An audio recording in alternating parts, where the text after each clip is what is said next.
I had a question come up that was asked of me about whether the reverse lights were bright enough. One of the things about this vehicle, I've never really had a vehicle with this much technology. One of the things about this vehicle with the technology that's in here, you have radar sensing in the bumper. So what will happen is if you do back up, you will, and there's something in your way, it will vibrate the steering wheel, and you keep going, it will put on the brake. The other thing is, you don't have to really tend to look over your shoulder. When you're backing up, your mirrors actually lower.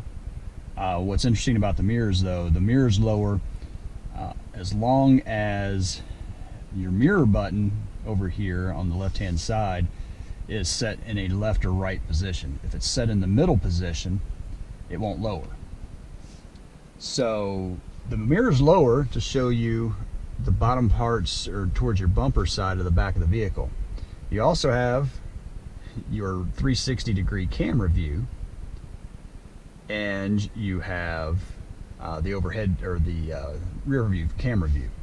So I find myself actually looking at the camera, and there's definitely enough light in that aspect of things.